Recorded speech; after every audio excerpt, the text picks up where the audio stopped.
Assalamualaikum warahmatullahi wabarakatuh. Perkenalkan, kami dari kelompok 7. Dengan saya sendiri, Otriolanda Cikita, dan rekan saya, Nada Nafisa. Di sini kami akan sedikit menjelaskan tentang budget, khususnya yaitu budget biaya administrasi. Nah, yang pertama kita itu harus tahu dulu pengertian dari biaya administrasi. Budget biaya administrasi itu yaitu semua rencana biaya yang berkaitan dengan aktivitas untuk mengatur dan mengendalikan sebuah organisasi. Budget biaya administrasi juga disebutkan sebagai budget yang merencanakan secara sistematis dan lebih terperinci tentang biaya administrasi yang ditanggung perusahaan dari waktu ke waktu atau bulan ke bulan selama periode tertentu yang akan datang. Menurut Munandar, tahun 2003, halaman 187, pengertian anggaran biaya administrasi itu sendiri yaitu anggaran yang merencanakan secara lebih terperinci tentang biaya yang terjadi, serta biaya lain yang sifatnya untuk keperluan secara keseluruhan.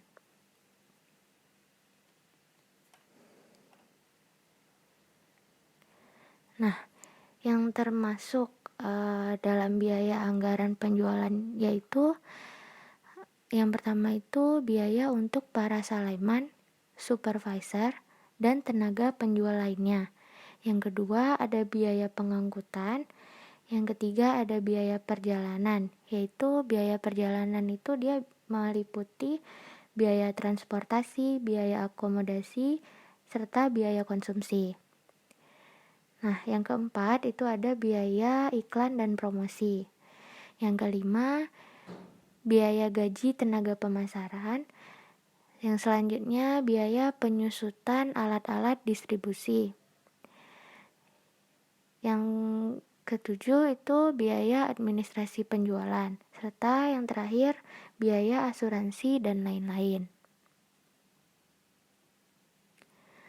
Selanjutnya yaitu anggaran biaya administrasi dan umum adalah anggaran yang merencanakan secara lebih rinci mengenai biaya-biaya yang akan terjadi di dalam lingkungan kantor administrasi perusahaan, serta biaya-biaya yang terkait keperluan perusahaan secara agregat, yaitu segala biaya terkait kepentingan para direksi dan staf-stafnya. Bagian keuangannya, bagian administrasi, dan biaya-biaya lainnya dalam menjalankan kegiatan perusahaan untuk menunjang usaha perusahaan di luar kegiatan pabrik. Nah, manfaat anggaran biaya penjualan serta administrasi dan umum ini secara general yaitu sebagai perencanaan, pengkoordinasian, dan pengendalian kegiatan-kegiatan yang berhubungan dengan penjualan serta administrasi dan umum. Sedangkan manfaatnya secara khusus yaitu sebagai dasar bagi penyusunan anggaran piutang dan kas. Nah, hal ini menggambarkan bahwa jika perusahaan membagi kantor administrasi menjadi beberapa bagian, maka rencana tentang biaya administrasi dan masing-masing bagian tersebut juga harus terperinci dan dipisahkan secara jelas. Nah, yang termasuk beban-beban itu sendiri yaitu sebagai berikut. Yang pertama, gaji pegawai bagian administrasi, biaya tulis-menulis, penyusutan atau depresi bangunan kantor, penyusutan atau depresi inventaris kantor. Selanjutnya ada biaya telepon, biaya listrik, serta gaji pimpinan perusahaan dan staf, serta lain-lainnya. Nah, biaya operasi ini dia sifatnya berubah-ubah sejalan dengan kegiatan perusahaan atau biasanya biaya operasi ini tergolong pada biaya variabel. Selanjutnya ada beberapa bagian yang biasanya dipergunakan dalam kantor administrasi dan umum, yaitu antara lain bagian sekretariat, bagian keuangan, bagian perlengkapan, bagian personalia, dan yang terakhir itu bagian perhubungan. Selanjutnya, beberapa subbagian yang biasanya terdapat dalam perusahaan, antara lain itu yang pertama ada subbagian kesekretariatan atau tata usaha yang bertanggung jawab dan menangani urusan surat menyurat, dokumentasi, serta kearsipan. Yang selanjutnya itu ada subbagian pembukuan atau akuntansi. Nah, dalam akuntansi ini dia bertanggung jawab dan menangani urusan pencatatan pembukuan akuntansi serta beberapa masalah keuangan lainnya. Yang ketiga itu ada subbagian rumah tangga. Dalam bagian rumah tangga ini dia bertanggung jawab dalam menangani urusan kebersihan, baik itu di ruangan maupun di luar ruangan. Serta urusan penyediaan konsumsi bagi karyawan, dan urusan penyambutan serta penyediaan akomodasi. Yang selanjutnya ada subbagian perlengkapan. Di sini bertanggung jawab dan menangani urusan perlengkapan dan keperluan-keperluan di kantor administrasi. Yang terakhir, subbagian hubungan masyarakat. Bertanggung jawab menjadi penghubung serta menjembatani antara perusahaan dengan pihak luar, seperti misalnya pejabat birokrasi, relasi perusahaan, organisasi, dan lembaga masyarakat.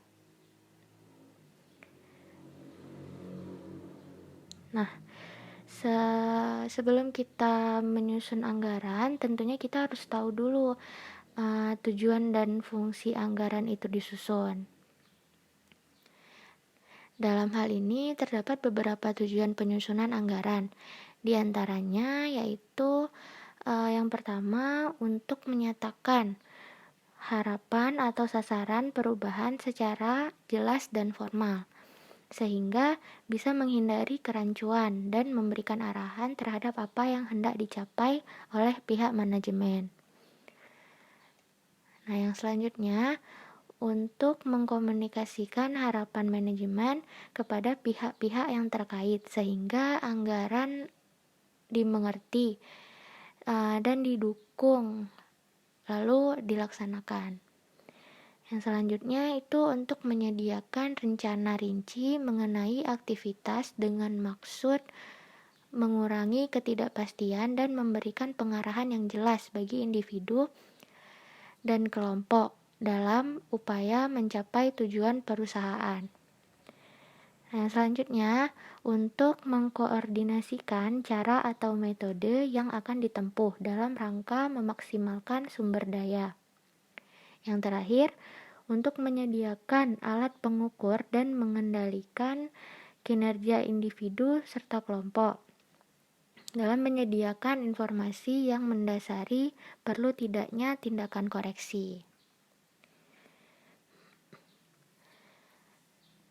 Lalu, sedangkan fungsi penyusunan anggaran sendiri yaitu antara lain. Yang pertama di sini ada perencanaan. Fungsinya yaitu membantu manajemen meneliti dan mempelajari segala masalah yang berkaitan dengan aktivitas yang akan dilaksanakan. Dengan kata lain, sebelum merencanakan kegiatan, manajemen mengadakan penelitian dulu dan pengalaman serta pengamatan terlebih dahulu. Nah, yang kedua yaitu mengerahkan seluruh tenaga dalam perusahaan yang menentukan arah atau kegiatan yang paling menguntungkan.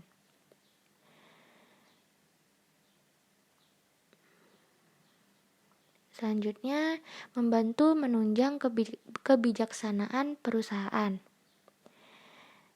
Yang keempat, membantu menstabilkan kesempatan kerja yang tersedia, Perencanaan kebutuhan tenaga kerja yang baik akan mengakibatkan dapat dihindarkannya kelebihan dan kekurangan tenaga kerja.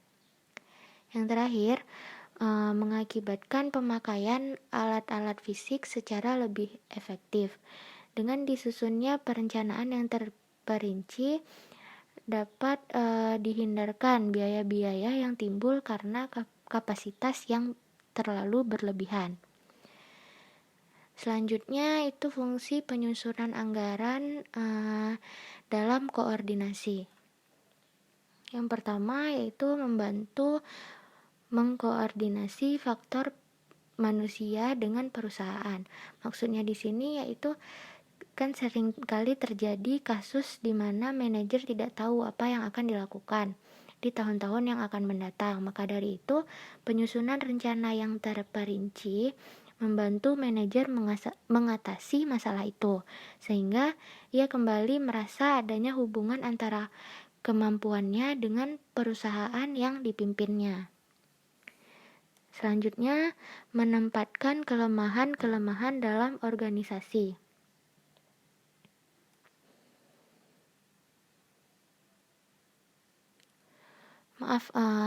Selanjutnya yaitu menempatkan penggunaan modal pada alternatif-alternatif yang menguntungkan. Dalam artinya itu seimbang dengan program-program perusahaan. Sebelum perusahaan membelanjakan uangnya, sebaiknya perusahaan terlebih dahulu memilih alternatif-alternatif yang paling menguntungkan atau sesuai dengan program perusahaannya. Nah, yang terakhir itu mengetahui kelemahan-kelemahan dalam organisasi. Nah, mengapa? Karena setelah rencana yang baik disusun dan kemudian dijalankan, kelemahan-kelemahan itu dapat dilihat untuk diperbaiki. Selanjutnya dalam pengawasan. Fungsinya yaitu yang pertama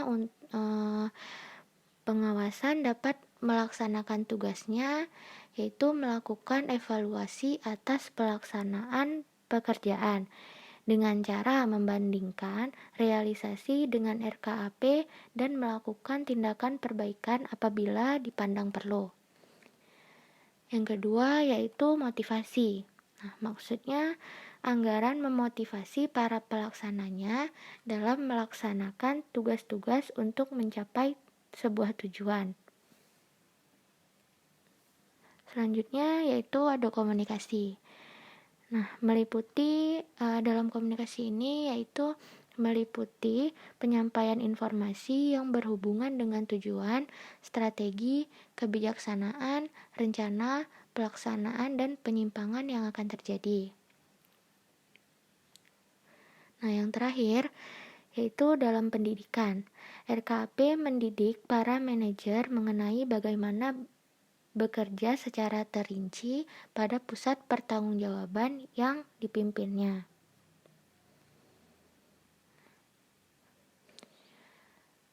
Selanjutnya itu ada kegunaan budget biaya administrasi.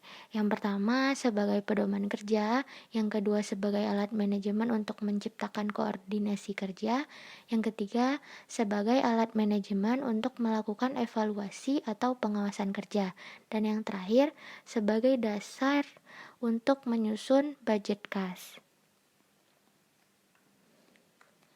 Nah, selanjutnya itu ada faktor-faktor yang mempengaruhi penyusunan. Nah, agar anggaran biaya penjualan serta biaya administrasi dan umum ini dapat berfungsi dengan baik, maka kita harus memperhatikan dulu faktor-faktornya yang mempengaruhi penyusunan, yaitu yang pertama anggaran penjualan yang secara tidak langsung akan mempengaruhi besar kecilnya biaya penjualan. Nah, semakin besar dan luas target penjualannya, maka tentunya akan membutuhkan biaya penjualan yang semakin besar juga. Nah, selanjutnya anggaran produksi akan mempengaruhi jumlah anggaran biaya administrasi. Selanjutnya, berbagai standar yang telah ditetapkan oleh perusahaan yang berhubungan dengan biaya penjualan serta biaya administrasi dan umum, seperti standar pemakaian, dan standar pemakaian listrik dan seterusnya. Yang keempat yaitu sistem pembayaran gaji dan upah yang digunakan perusahaan. Nah, apakah pengupahan itu bersifat tetap atau bersifat variabel berdasarkan jam kerja dan seterusnya. Yang kelima yaitu metode penyusunan aktiva tetap yang dipakai oleh perusahaan. Umumnya metode yang digunakan ialah metode penyusutan garis lurus. Nah, faktor yang terakhir, metode alokasi yang digunakan oleh perusahaan untuk mengalokasikan biaya-biaya yang semula merupakan biaya bersama, yang kemudian dikelompokkan menjadi beberapa kelompok biaya yang sesuai dengan posnya. Baik, selanjutnya akan dilanjutkan oleh rekan saya, Nada Nafisah. Selanjutnya, faktor yang mempengaruhi penyusunan anggaran. Yang pertama, faktor internal, yaitu data penjualan pada tahun-tahun yang lalu. Yang kedua, kebijaksanaan perusahaan yang berhubungan dengan masalah harga jual, syarat pembayaran yang dijual, dan sebagainya. Yang ketiga, kapasitas produksi yang dimiliki perusahaan. Yang keempat, tenaga kerja, modal kerja, dan fasilitas yang dimiliki perusahaan. Yang kedua, faktor eksternal, yaitu keadaan persaingan. Yang kedua, tingkat pertumbuhan penduduk. Yang ketiga, tingkat penghasilan masyarakat. Selanjutnya, yang keempat, langkah-langkah penyusunan anggaran biaya administrasi dan umum. Yang pertama, observasi dan analisa pendahuluan, yaitu langkah ini penting di dalam memastikan sebuah masalah yang harus diketahui dan memilih luasnya kegiatan yang dapat distandarisasi serta untuk membantu mengeliminasi kelemahan-kelemahan yang sifatnya rutin. Yang kedua, memilih fungsi atau kegiatan yang disusun standarnya, yaitu standar biaya administrasi dan umum hanya dapat disusun untuk fungsi atau kegiatan yang prestasinya dapat diukur secara pasti dalam bentuk satuan standar pengukur. Yang ketiga, penentuan satuan standar pengukur kegiatan, yaitu satuan standar pengukur untuk suatu bagian atau sub-bagian kegiatan administrasi umum tergantung kepada kegiatan khususnya yang dilaksanakan oleh bagian yang bersangkutan sehingga dapat dipakai alat mengukur prestasinya. Yang keempat, menentukan metode dan perhitungan dasar, yaitu penelitian ini gerak dan waktunya hanya dilakukan terhadap bagian atau sub-bagian dari fungsi administrasi dan umum yang dapat disusun standarnya. Atas dasar penelitian gerak dan waktu tersebut disusun anggaran biaya dan dihitung besar biaya standarnya. Yang kelima, testing atas biaya standar, yaitu setelah biaya standar dihitung, maka standar tersebut harus dites lebih dahulu untuk mengetahui apakah praktis dipakai. Yang keenam, aplikasi akhir, yaitu dalam aplikasi akhir ini dari standar memerlukan penjelasan dan keikutsertaan para pelaksanaan sesuai dengan tanggung jawab atas pekerjaannya masing-masing, karena yang akan diukur prestasinya adalah para pelaksana tersebut. Selanjutnya, yang kelima, data dan informasi untuk menyusun budget biaya administrasi. Yang pertama, adanya rencana penjualan, yaitu terkait dengan kuantitas jumlah barang yang akan dijual oleh perusahaan dari masing-masing jenis barang dari waktu ke waktu atau bulan ke bulan yang akan datang. Yang kedua, rencana produksi, yaitu yang terkait dengan kuantitas jumlah barang yang akan diproduksi oleh perusahaan dari masing-masing jenis barang dari waktu ke waktu atau bulan ke bulan yang akan datang. Yang ketiga, standar biaya yang termasuk kelompok administrasi, yaitu biaya-biaya yang termasuk dalam kelompok biaya administrasi yang telah ditetapkan oleh perusahaan. Yang keempat, sistem pembayaran upah, yaitu upah yang telah ditentukan oleh perusahaan, terutama upah yang terkait dengan bagian administrasi. Yang kelima, metode depresiasi, yaitu yang terkait dengan biaya depresiasi yang telah ditetapkan oleh perusahaan terhadap aktiva tetap. Yang keenam, metode alokasi biaya yang dipakai perusahaan. Jadi untuk membagi distribusi biaya-biaya yang semula merupakan satu kesatuan biaya bersama joint cost ke dalam kelompok-kelompok biaya sesuai dengan tempat di mana biaya itu terdapat dalam penyusunan anggaran biaya administrasi tersebut.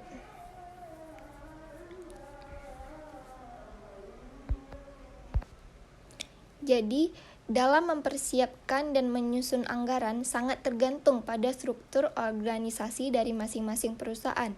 Akan tetapi, pada garis besarnya, tugas mempersiapkan dan menyusun anggaran dapat didelegasikan kepada yang pertama, adanya bagian administrasi, yaitu bagi perusahaan kecil. Hal ini disebabkan karena kegiatan-kegiatan perusahaan tidak terlalu kompleks, sederhana dengan ruang lingkup yang terbatas, sehingga tugas penyusunan anggaran dapat diserahkan kepada salah satu bagian dari perusahaan yang bersangkutan. Yang kedua, panitia anggaran. Bagi perusahaan yang besar, hal ini disebabkan karena kegiatan perusahaan yang cukup kompleks, beraneka ragam dengan ruang lingkup yang cukup luas, sehingga bagian administrasi tidak mungkin dan tidak mampu lagi menyusun anggaran sendiri tanpa partisipasi secara aktif bagian-bagian lain dalam perusahaan. Jadi sebelum disahkan oleh pimpinan tertinggi, perusahaan masih dimungkinkan pula untuk diadakannya pembahasan antara pimpinan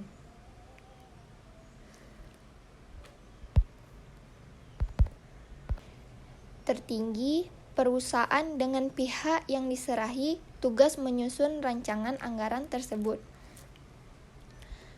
Setelah disahkan oleh pimpinan tertinggi perusahaan, maka rancangan anggaran tersebut telah menjadi anggaran yang definitif yang akan dijadikan sebagai pedoman kerja, sebagai alat pengorganisasian, koordinasian kerja, dan sebagai alat pengawasan. Nah ini ada contoh tabel dari perusahaan Elite Accessories, yaitu anggaran biaya penjualan dan administrasi untuk tahun yang berakhir 31 Desember 2003. Nah, di sini bisa kalian lihat sendiri. Lalu selanjutnya yang keenam, penyusunan anggaran biaya administrasi, yaitu adanya komponen-komponen dalam biaya administrasi, yaitu yang pertama biaya tetap. Biaya tetap yaitu biaya yang bersifat tetap seperti depresiasi gaji karyawan, maka penentuan biaya pada periode yang akan datang didasarkan pada periode sebelumnya sesuai dengan aturan yang telah ditentukan oleh direksi atau manajemen. Yang kedua, biaya variabel, yaitu biaya yang sifatnya seperti kertas dan alat tulis dan peralatan habis pakai lainnya. Maka penentuan biaya periode yang akan datang didasarkan pada tarif biaya tersebut pada waktu yang lalu. Perbedaan dengan biaya tetap adalah perubahan harga. Yang ketiga, biaya semi variabel, yaitu yang sifatnya seperti pemeliharaan gedung, maka penentuan biaya pada periode yang akan datang didasarkan pada analisis terhadap biaya tersebut. Nah, ini ada contoh soal yang pertama. Di tabel ada triwulan 1, 2, 3, 4. Ada produk A dan produk B. Di triwulan 1 pada produk A 5.000 dan di B 3.000. Triwulan 2 4.000 di produk A, di produk B 2.000. Di triwulan 3 produk A 8.000, produk B 4.000. Di triwulan 4 produk A 8.000, produk B 6.000. Jumlah dari produk A sama dengan 25 dan jumlah dari produk B sama dengan 15. Nah, yang soalnya ini, biaya administrasi tahun 2005 dianggarkan sebagai berikut. Yang pertama, gaji pegawai per bulan 5 juta. Yang kedua, biaya depresiasi per tahun 20 juta. Biaya alat tulis per bulan 1.500.000. Biaya listrik dan air per bulan 500.000. Biaya pemeliharaan per bulan 500.000 ditambah 1.000 per JKL yang digunakan adalah 200 JKL per tahun. Yang diminta, susunlah anggaran ADM dan umum tahun 2005. Nah, ini udah ada. Nah, ini kita lihat di tabel. Gaji pegawai sudah kita jumlahkan, produk A sudah kita jumlahkan, dan produk B juga sudah. Jadi keterangannya bisa dilihat, gaji pegawai 1 tahun sama dengan 5 juta dikali 12 sama dengan 60 juta. Biaya depresiasi setahun sama dengan 20 juta. Biaya alat tulis setahun 1.500.000 dikali sama 12 bulan sama dengan 18 juta. Biaya listrik dan air setahun 500.000 dikali 12 sama dengan 6 juta. Biaya pemeliharaan setahun 500 dikali dengan 12 ditambah 1.000 dikali 12 dikali 200 dikali 12 sama dengan 6 juta ditambah 2.400.000 sama dengan 8.400.000. Nah, selanjutnya kita cari untuk produk A. Kenapa dia di tabel sudah ada hasilnya 30.500.000, 12.500.000, 11.250.000, 3.750.000, 5.250.000, dan jumlahnya 70.250.000. Nah, dari manakah hasil ini? Nah, ini sekarang kita cari. Jadi kita cari dulu di produk A. Bisa lihat 25.000 dibagi 40.000 dikali 60 juta. Nah, 25.000 ini hasil jumlah dari produk A dibagi 40.000. 40.000 ini hasil dari produk A ditambah dengan produk B. 25.000 ditambah 15.000, hasilnya 40.000. Jadi 25 dibagi 40 dikali 60 juta sama dengan 37.500. 60 juta itu dari gaji pegawai.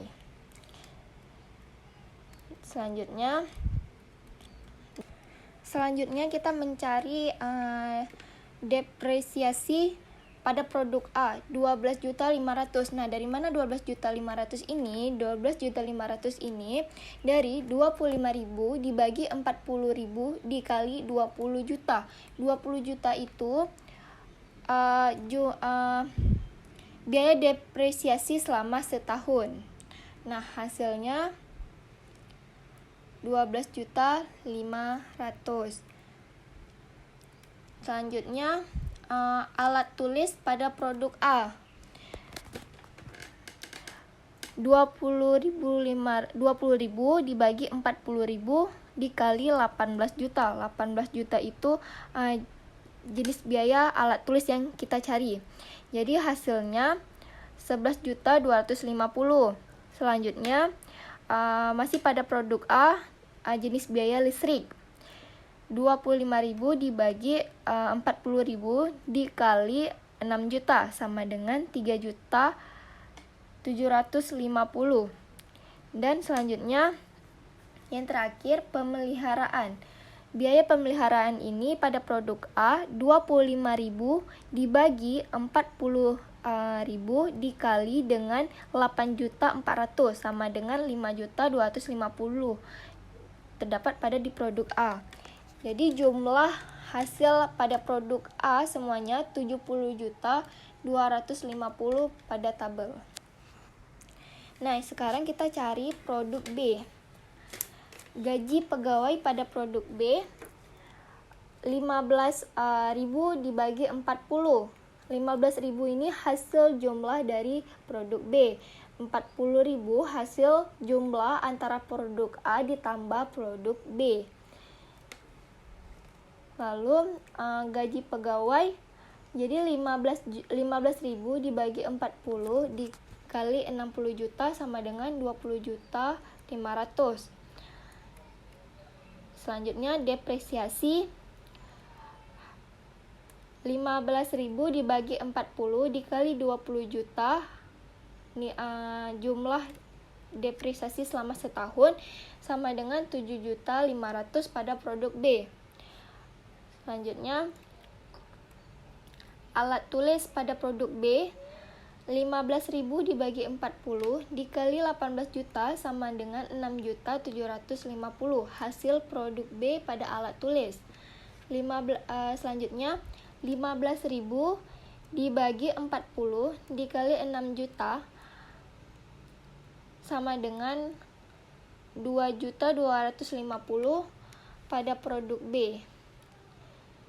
Ini jenis biaya listriknya pada produk B. Selanjutnya jenis biaya pemeliharaan pada produk B 15.000 dibagi 40 dikali 8.400 sama dengan 3.150 pada produk B. Nah, jumlah hasil pada produk B yaitu 40.150. Nah, sekian dari hasil presentasi kelompok saya. Apabila ada salah, saya mohon maaf. Assalamualaikum warahmatullahi wabarakatuh.